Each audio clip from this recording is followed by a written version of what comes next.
جواب دیں گے. یہ روایت جو میں بیان کر رہا ہوں یہ روایت ابن ماجہ ہے. یہ روایت ابن ماجہ سے حضرت براء بن عازب رضی اللہ تعالیٰ عنہ اور سیدنا ابو ہریرہ رضی اللہ تعالیٰ فرماتے ہیں کہ اس پر جواب دے گا مرد مومن جواب دے گا ھذا محمد رسول اللہ صلی اللہ علیہ وآلہ وسلم الذی جاء بالبینات من عند اللہ. یہ تاجدار کائنات ہے جو کھلی نشانیاں لے کر اللہ کی طرف سے آئے. فصدقنا، اور ہم نے تصدیق کی. وہ کہے گا مرد مومن کہے گا یہ تاجدار کائنات محمد رسول اللہ صلی اللہ علیہ وسلم الذی جاء بالبینات من عند اللہ فصدقنا، یہ کھلی نشانیاں لے کر اللہ کی طرف سے آئیں گے، ہم نے تصدیق کی. اس پر آگے حدیث میں آتا ہے فرشتے کہیں گے حل رأیت اللہ، یہ جو تم نے کہا کہ اللہ کی طرف سے نشانیاں لے کر آئے تھے تو کیا تم نے اللہ کو دیکھا؟ کیا تم نے اللہ کو دیکھا ہے جو بتا رہے ہو کہ اللہ کی طرف سے نشانیاں لے کے آئیں گے؟ وہ کہے گا اللہ کو کوئی نہیں دیکھ سکتا، اس کو تو کسی نے نہیں دیکھا، ہم نے تو انہی کو دیکھا. انہی کو دیکھ کر اللہ کو مان گئے.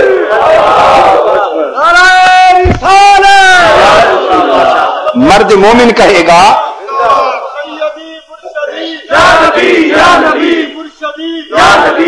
اللہ کو کوئی نہیں دیکھ سکتا، ہم نے تو انہی کو دیکھا. انہی کو دیکھا تو اللہ کو پہچان لیا، انہی کو دیکھا اسلام کو مان لیا، انہی کو دیکھا سب کچھ مان لیا، اللہ کو بھی انہی سے پہچانا. جب وہ حضور علیہ الصلوۃ والسلام کی پہچان پر اللہ کا ہونا اور اللہ پر ایمان حضور علیہ السلام کی پہچان پر منحصر کر دے گا، اس وقت حدیث پاک میں آتا ہے کہ اس کی قبر میں ایک طرف کھڑکی کھول دی جائے گی اور وہ اس میں دیکھے گا اور دوزخ نظر آئے گی، اور دوزخ میں لوگ ایک دوسرے پر گرتے ایک دوسرے کو کھاتے اور شعلوں میں جلتے نظر آئیں گے، اور کہا جائے گا اس دوزخ کو دیکھ، اگر تو ان کو نہ پہچانتا تو تیرا ٹھکانہ یہ تھا، اگر تو آقا کو نہ پہچانتا تو تیرا ٹھکانہ یہ تھا. اس کے بعد حکم ہوگا اب دوسری کھڑکی کھولی جائے، پھر ایک اور کھڑکی کھولے گی، اس میں سے جنت نظر آئے گی، اور فرمایا جائے گا یہ ان کو پہچاننے کا صدقہ ہے کہ تیرا ٹھکانہ دوزخ سے ہٹا کر یہ جنت بنا دیا گیا. یہ صدقہ ہے اس پہچان کا، حضور علیہ السلام کی معرفت کا، اس غلامی کا کہ یہاں سے ہٹا کر تیرا ٹھکانہ یہ بنا دیا گیا. پھر حکم ہوگا کہ اس کی قبر کو کھول دو، اسے جنت کی ہوائیں دو. پھر حدیث میں آتا ہے ارشاد ہوگا اسے جنت کے بستر دو، اسے جنت کے لباس دو، اور پھر فراخیاں نصیب ہوں گی. تو یہ سارے انحصار اگلی زندگی کے حضور علیہ الصلوۃ والسلام کی پہچان پر ہوں گے، آقا کی معرفت پر ہوں گے، اور معرفت بھی کہ اللہ کی پہچان بھی حضور صلی اللہ علیہ وسلم کی پہچان پر منحصر ہوگی. یہی عقیدہ ہے نا آپ کا، یہ عقیدہ حدیث سے ثابت ہے. اب یہی حدیث جو ہے اس پر حضرت ابو ہریرہ رضی اللہ تعالیٰ عنہ روایت کرتے ہیں بخاری شریف میں، مسلم شریف، اسی حدیث کو، اس کا مضمون یہ بیان فرمایا کہ جب وہ حضور علیہ الصلوۃ والسلام کو پہچانتا ہے اور عرض کرتا اشہد ان لا الہ الا اللہ وان محمدا عبدہ ورسولہ، یا ان محمد رسول اللہ، حضور علیہ السلام کو جب پہچان لیتا ہے اس پر حدیث پاک میں آتا ہے کہ فرشتے اس کو کہتے ہیں خوش ہو کر، جنت دکھاتے ہیں، ٹھکانہ دکھا کر پھر کہتے ہیں نم، اے مرد مومن سو جا. مرد مومن اب عرس کی طرف آ رہا کہ عرس کہاں سے چلا اور ہم کیوں مناتے ہیں اور عرس کیا ہے. اس مرد مومن کو قبر میں فرشتے جب وہ حضور علیہ السلام کو پہچان لیتا ہے آقا کے سامنے ہوتا ہے، اور جب وہ یہ بھی انسان پر منحصر ہے نا، کچھ تو یہ پہچانتے ہیں اور کچھ آقا کو سامنے دیکھ کر فرشتوں کو یہ بھی جواب دیتے ہوں گے جب پوچھتے ہوں گے ان کے بارے میں کیا عقیدہ رکھتا، وہ کہتا ہوگا مر کے پہنچا ہوں یہاں تک اس دل ربا کے واسطے. ان کا پوچھتے ہو کہ کیا عقیدہ، انہی کی خاطر تو مر کے یہاں تک آیا، اسی امید پر تو آیا ہوں کہ دیدار ہوگا، اسی ملاقات کے لیے تو آیا ہوں. جب حضور علیہ السلام کا دیدار نصیب ہو جاتا ہے، پہچان ہو جاتی، تو ملائکہ کہتے ہیں نم، اب آرام کر، سو جا۔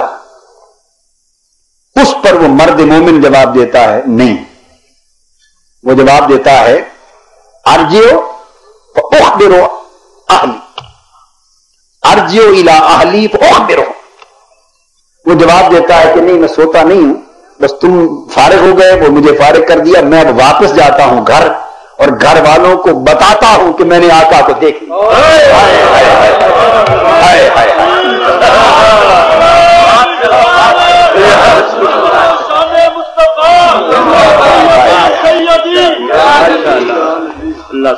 ارجعوا الی اہلی فاخبروا، بس تمہارا کام ختم، اب خوشی سے اب بولیے وہ کیا بات ہے جو کہتا ہے واپس گھر جا کے بتاتا ہوں، تو خوشی سے پھول جاتا ہے۔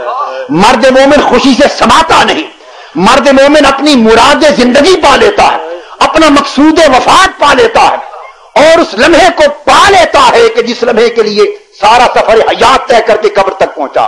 کہتا ہے فرشتوں اب تم جاؤ، جس ہستی کا دیدار کر لیا ہے اور جن کی معرفت کے باعث میری قبر 70 گز لمبی اور 70 گز چوڑی کھول دی گئی، ثم ینور، اس میں نور ہی نور بھر دیا گیا، اب میں گھر جاتا ہوں اور گھر والوں کو بتاتا ہوں کہ میں نے دل ربا کو دیکھ،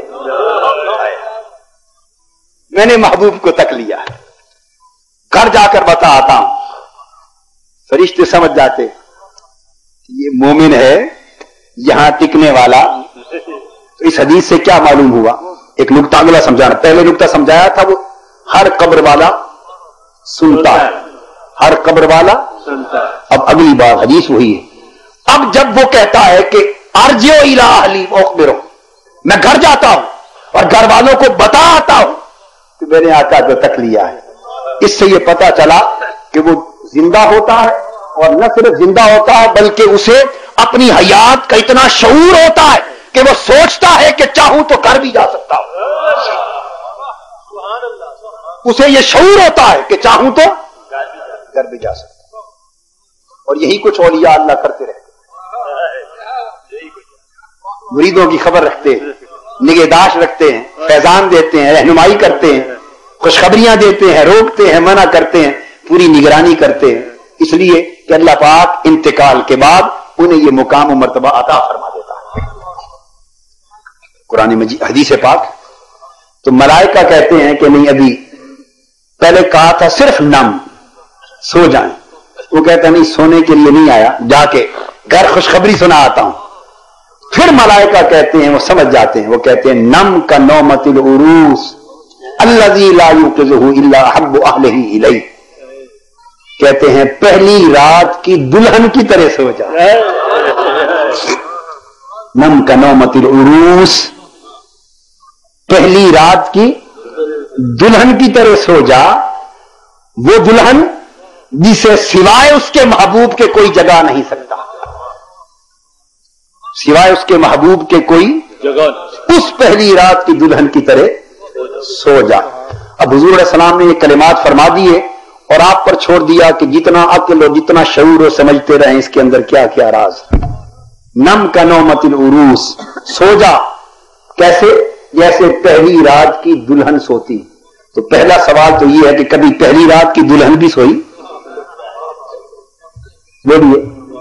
اور عروس حدیث پاک کے جو معنی ہے اس میں مرد بھی ہے، دلہن کے لیے دلہا اور دلہا کے لیے، تو پہلی رات کا دلہا جیسے سوتا ہے یا پہلی رات کی دلہن سوتی، تو پہلی رات شب عروسی میں دلہا یا دلہن کبھی سوتے ہیں؟ لیٹتے ہیں مگر جاگتے ہیں، تو یہ لیٹتے ہیں مگر جاگتے رہتے ہیں۔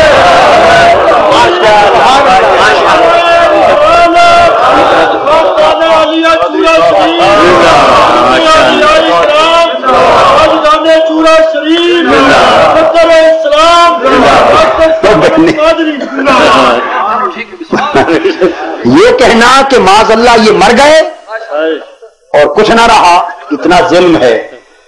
ارے وہ تو سوتے ہی نہیں، سوتے ہیں مگر اسی طرح جس طرح پہلی رات کا دلہا سوتا ہے اور پہلی رات کی دلہن سوتی ہے، جتنی نیند انہیں آتی ہے اتنی ہی نیند انہیں آتی ہے۔